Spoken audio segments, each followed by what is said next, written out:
नमस्कार, स्वागत है आपका एएनबी न्यूज में और मैं हूं इस बुलेटिन के साथ जुबैर खान। बिहार में एक बार फिर राजनीतिक हलचल तेज होने लगी है। आज पूर्व केंद्रीय मंत्री रामविलास पासवान की जयंती है। इस मौके पर उनके बेटे और लोक जनशक्ति पार्टी के सांसद चिराग पासवान आशीर्वाद यात्रा शुरू करने जा रहे हैं। यात्रा की शुरुआत से पहले नई दिल्ली में चिराग ने मीडिया से बातचीत की। उन्होंने कहा कि वो अपनी लड़ाई अंतिम समय तक लड़ते रहेंगे। इस दौरान अपने पिता को याद करते हुए चिराग पासवान भावुक भी हुए। बीते दिनों जिस तरह से पार्टी दो फाड़ में बंट गई, उस बीच चिराग पासवान एक बार फिर पार्टी पर अपना दावा मजबूत करने के लिए इस यात्रा की शुरुआत कर रहे हैं। चिराग पासवान हाजीपुर से इस यात्रा की शुरुआत करेंगे। यहां से रामविलास पासवान लंबे वक्त तक सांसद रहे थे। ऐसे में चिराग की इस यात्रा की शुरुआत अभी से हो रही है।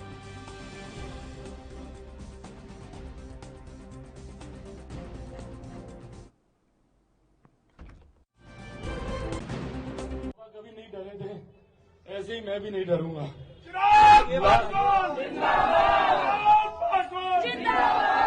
लाख कोई हमें तोड़ने की कोशिश करे, चुकाने की कोशिश करे, जैसे पापा सच्चाई की राह पर लड़ते रहे बिना घबराए हुए, वैसे ही हम लोग भी लड़ेंगे और जीत भी हमारी होगी। आज उनके जन्म दिवस पर पापा ने अपने रहते हुए इस किताब को लिखा था। हम सब ने सोचा था कि पापा के रहते हुए ही हम लोग एक बड़ा कार्यक्रम करेंगे और उसमें इस किताब को हम लोग रिलीज करेंगे। बीजेपी ने रविवार को दावा किया कि बांकुड़ा जिले के सोनामुखी से उसके विधायक दिबांकर घरामी पर तृणमूल कांग्रेस के कार्यकर्ताओं ने हमला किया है। हालांकि पुलिस ने इसकी जानकारी होने से इनकार किया है। पश्चिम बंगाल के बांकुड़ा के सोनामुखी से बीजेपी विधायक दिबाकर घरामी और अन्य बीजेपी कार्यकर्ताओं पर हमला हुआ है। सोनामुखी बीजेपी विधायक दिबाकर घरामी का दावा है कि उन पर बांकुड़ा में टीएमसी ने हमला किया था। कल जब मैं एक पार्टी कार्यकर्ता के घर पर था, टीएमसी कार्यकर्ता आए और नारेबाजी करने लगे। उन्होंने कहा कि मुझ पर हमला करने की योजना बनाई गई, लेकिन मुझे मेरे गार्डों ने बचा लिया। इस मसले में 7 बीजेपी कार्यकर्ता घायल भी बताए गए। अभी चुनाव के नतीजा का 63 दिन हो गया, कुछ भी कम नहीं हुआ।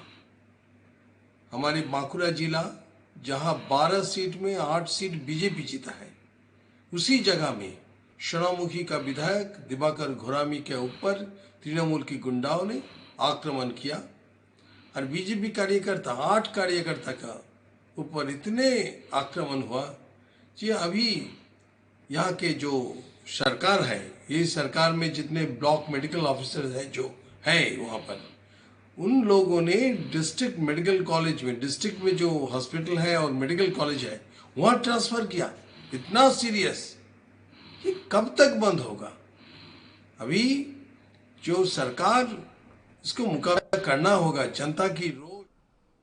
आरएसएस प्रमुख मोहन भागवत के बयान पर केंद्रीय मंत्री मुख्तार अब्बास नकवी ने कहा है कि देश और समाज को लेकर संघ के विचार हमेशा ऐसे रहे हैं, लेकिन संघ के विचारों पर विरोधियों के दुष्प्रचार हावी रहे हैं। 1998 तक दूरदर्शन और ऑल इंडिया रेडियो जैसे प्रचार माध्यमों पर संघ के विचारों पर अधिकृत रूप से प्रतिबंध लगा हुआ था, जो कि पूरी तरह से बेबुनियाद था।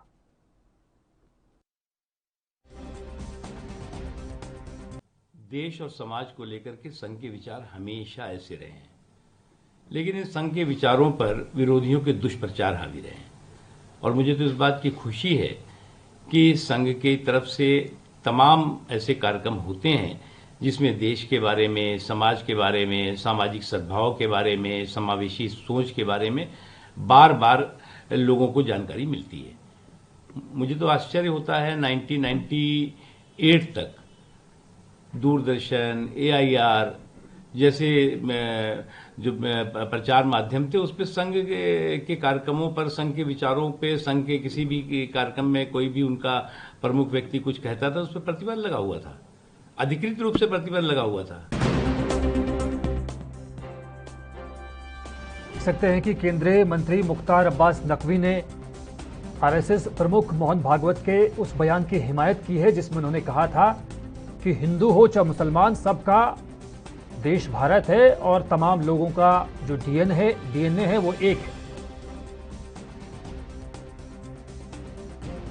साथ ही मुख्तार अब्बास नकवी ने यह भी कहा कि एक साजिश के तहत आरएसएस के खिलाफ विरोधियों ने दुष्प्रचार किया और संघ को बदनाम करने की कोशिश की, लेकिन संघ अपनी विचारधारा पर हमेशा से अडिग रहा और अपनी नीति के हिसाब से देश की प्रगति का हिस्सा लगातार बनता रहा।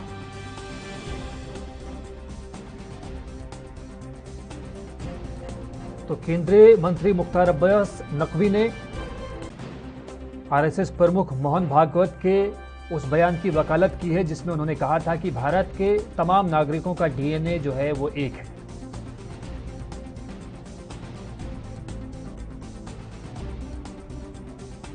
तो आप देख सकते हैं कि केंद्रीय मंत्री मुख्तार अब्बास नकवी लगातार कह रहे हैं कि विरोधियों के दुष्प्रचार की वजह से संघ को बदनाम करने की कोशिश होती रही, एक साजिश को अंजाम दिया जाता रहा, लेकिन संघ ने हमेशा अपनी विचारधारा को नहीं छोड़ा और देश की प्रगति में हमेशा आगे बढ़कर कदम बढ़ाया। केंद्रीय मंत्री मुख्तार अब्बास नकवी का यह बयान ऐसे वक्त में आया है जब सरसंघचालक मोहन भागवत ने हाल ही में दिल्ली से सटे गाजियाबाद में कहा था कि हिंदुस्तान के तमाम नागरिकों का डीएनए एक है, चाहे वो हिंदू हो या मुसलमान या कोई भी जात से संबंधित रखने वाला नागरिक।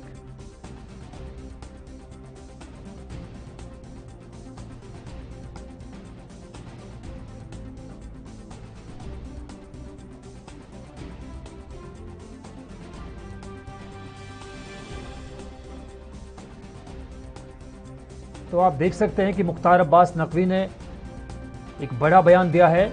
उन्होंने हिमायत की है आरएसएस प्रमुख के उस बयान की जिसमें उन्होंने बार बार जोर देते हुए ये बात कही थी कि हिंदू या मुसलमान सभी देशवासियों का जो डीएनए है वो एक है।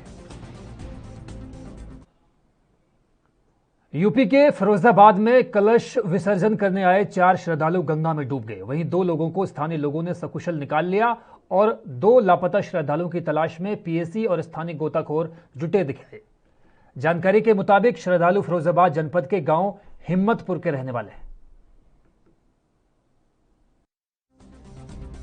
के लिए तो यहाँ पे और 2 लड़के डूब चुके हैं हमारे, एक नितिन है और एक गोरेलाल, ये दोनों डूब चुके हैं।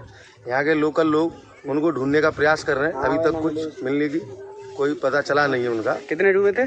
2 लोग डूबे थे, 4 2 मिल चुके हैं। 2 यहाँ के लोकल लोग, वो कुछ दुकान वाले हैं, उन्होंने उनको हेल्प करके बचा लिया। 2 को बचाने में असमर्थ रहे वो लोग। अभी कुछ प्रयास किया जा रहा है किसी के द्वारा? हाँ, थोड़ा सा प्रयास है। एक पुलिस वाले साहब आए हैं, एसआई साहब, उनका थोड़ा सा प्रयास चालू है। पीएसी के जवान भी है यहाँ पे, वो भी अपनी थोड़ी बहुत लगा रहे हैं, कुछ भी कर रहे हैं जैसे कर रहे हैं वो, पर अभी कुछ कर नहीं पाए हैं। अभी देखो क्या कर सकते।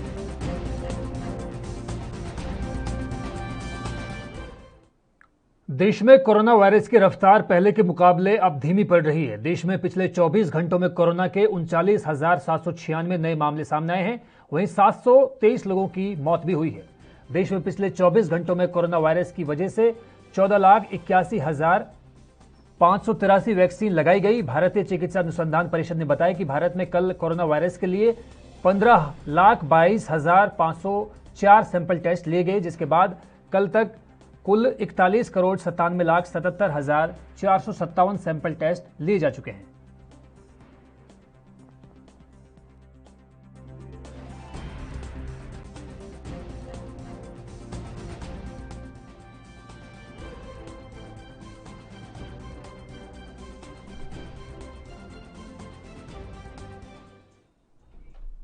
पाकिस्तान ने पिछले महीने जमातुद दावा और लश्कर तैयबा चीफ हाफिज सईद के घर के पास हुए ब्लास्ट के लिए भारत को जिम्मेदार ठहराया है। 23 जून को लाहौर में हुए ब्लास्ट को पाकिस्तान ने भारत समर्थित आतंकवाद बताया है, जिस पर रक्षा विशेषज्ञ कैप्टन अनिल गौर ने क्या कुछ कहा, आपको सुनवाते हैं।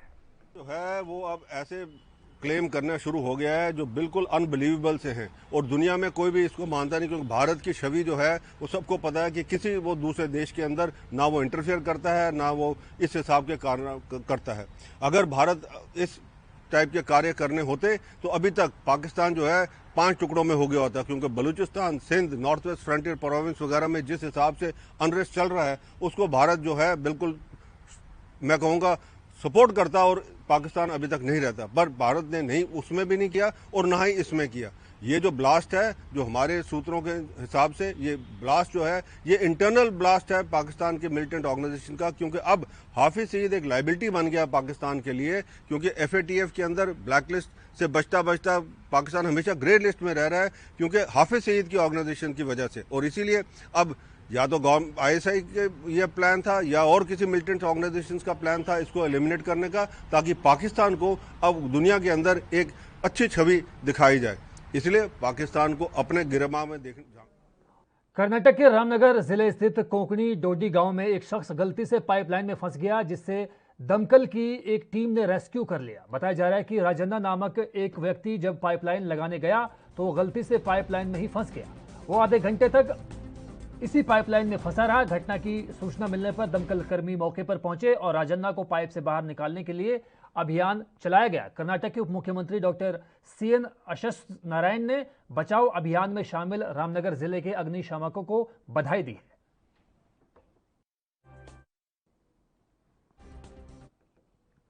जैसे जैसे देश अनलॉक की तरफ बढ़ रहा है, वैसे वैसे धार्मिक स्थल भी खुल रहे हैं। इसी कड़ी में तमिलनाडु के मदुरै में भी अब मंदिर खुलने लगे हैं। आपको बता दें कि मदुरै दुनिया भर में अपने नायाब मंदिरों के लिए जाना जाता है। यहाँ का विश्व प्रसिद्ध ऐतिहासिक मीनाक्षी मंदिर पर पर्यटकों का तांता लगा ही रहता है।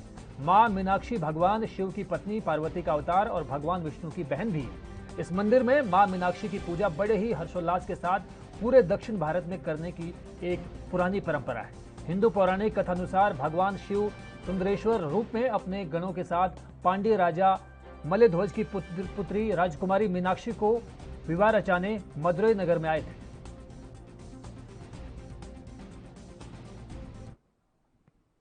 यह सही है कि देश ने कोरोना महामारी की दूसरी लहर पर काफी हद तक काबू पाने में कामयाबी हासिल कर ली है। शायद इसीलिए केंद्र और राज्य सरकारें धीरे धीरे अनलॉक की प्रक्रिया पर अमल कर रही हैं, ताकि जिंदगी को दोबारा से पटरी पर लाया जा सके। हालांकि शासन प्रशासन की तरफ से लोगों को हिदायत दी जा रही है कि किसी भी कीमत पर कोरोना नियमों की अनदेखी ना की जाए, क्योंकि तीसरी लहर का खतरा अभी टला नहीं है। लेकिन तमिलनाडु के शिवगंगा की इन तस्वीरों को देखकर खुद ब खुद अंदाजा लगाया जा सकता है कि लोग किस तरह से कोरोना गाइडलाइंस की जमकर धज्जियां उड़ा रहे हैं। जानकारी मिली है कि स्थानीय लोग इन दिनों मछली पकड़ने के त्योहार में मसरूफ हैं, लेकिन इन्हें जरा भी इस बात का एहसास नहीं कि उनकी इस लापरवाही का खामियाजा बाकी लोगों को भी भुगतना पड़ सकता है।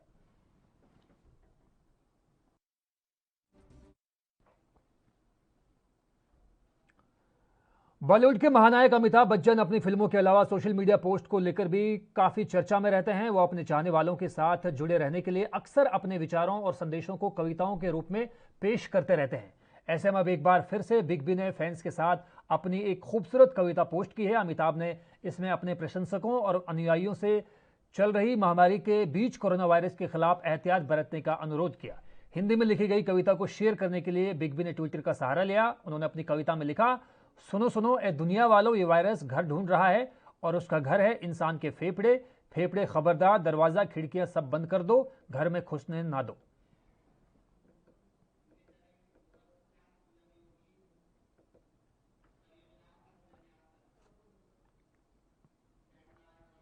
पाकिस्तान ने जमात-उद-दावा प्रमुख हाफिज सईद के घर के पास 23 जून को हुए बम विस्फोट को लेकर भारत पर आरोप लगाए हैं। पाकिस्तान के राष्ट्रीय सुरक्षा सलाहकार मोईद यूसुफ ने आरोप लगाया है कि हमले का मास्टरमाइंड एक भारतीय नागरिक है और वो रॉ यानी रिसर्च एंड एनालिसिस विंग से जुड़ा हुआ है। इस हमले में 3 लोगों की मौत हुई थी और 24 लोग घायल हुए थे। वहीं पीएम इमरान खान ने ट्वीट करके इल्जाम लगाया कि इस जघन्य आतंकी हमले की योजना और फाइनेंसिंग का लिंक भारत से है। उन्होंने वैश्विक समुदाय से इस व्यवहार के खिलाफ इंटरनेशनल इंस्टीट्यूशंस को एकजुट करने की भी अपील की। भारतीय विदेश मंत्रालय की ओर से कोई आधिकारिक प्रतिक्रिया अभी तक नहीं आई है, लेकिन सूत्रों के मुताबिक पाकिस्तानी आरोप पूरी तरह से निराधार और बेबुनियाद है।